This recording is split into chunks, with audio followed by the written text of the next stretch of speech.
This morning we started about 7:30 on the job. We shut off the main gas to the complex here.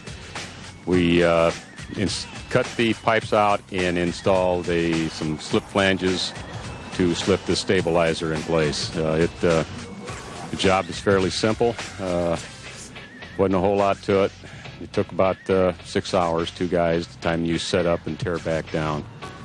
The stabilizer will feed 2 boilers. I have 2 500 horsepower boilers and 1 hot water heater. That's 2.5 million BTUs.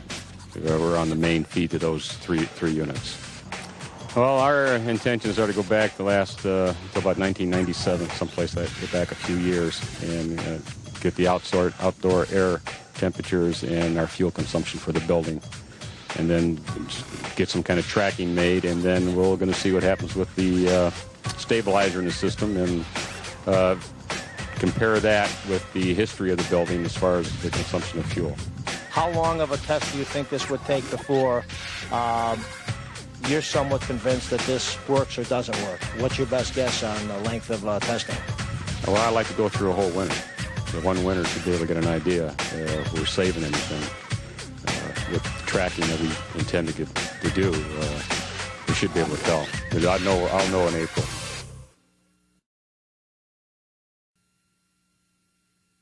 Last year's installation was the first one putting in flanges. We thought that would be easier to do.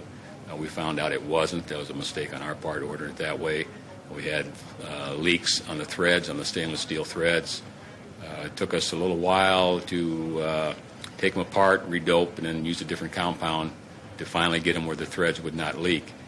After that problem, I talked to the inventor about probably using weld neck flanges, and that's what we used this time. And the process was a lot easier, a lot quicker. It just, the whole job worked out easier this time than the last time. The efficiency of the boilers, by increasing the efficiency of the boilers, you're going to save money. For every % that you increase, is going to be a dollar number involved. The dollar number is going to vary on the cost of your fuel at the time, but to put an exact number on it, it's very difficult to do that. But you will, from 80% to 85% efficiency, you should save a substantial amount of money.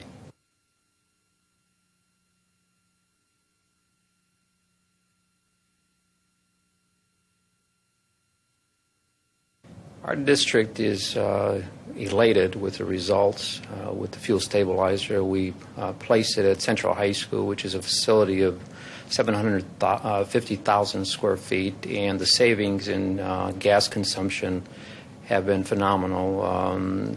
We are very, very happy with what happened there. Our efficiency has risen on the boilers, and also our annual cleanup as far as the burners go has almost been eliminated.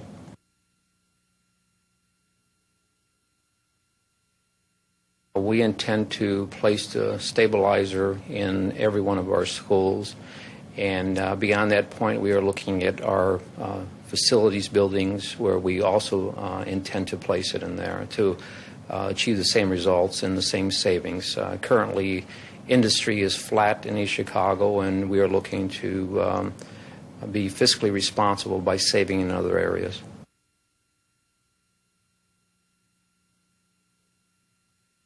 Well, you have to be creative, number one, but if you're not, most districts in this country could look at their capital projects or capital outlay budget and pull money from that area. This is a capital investment, and you could pay for your costs in that area. If you don't have that area, there's grants available through the government that look at energy consumption and savings in energy, and those are also there and readily available. You can also secure grants from foundations that usually support school district efforts. You could look at monies that may be available from industry and your municipalities, because the emissions coming out of those boilers are cleaner now. And everybody's looking for cleaner emissions. The buses, the boilers, everyone in this country is looking for cleaner emissions.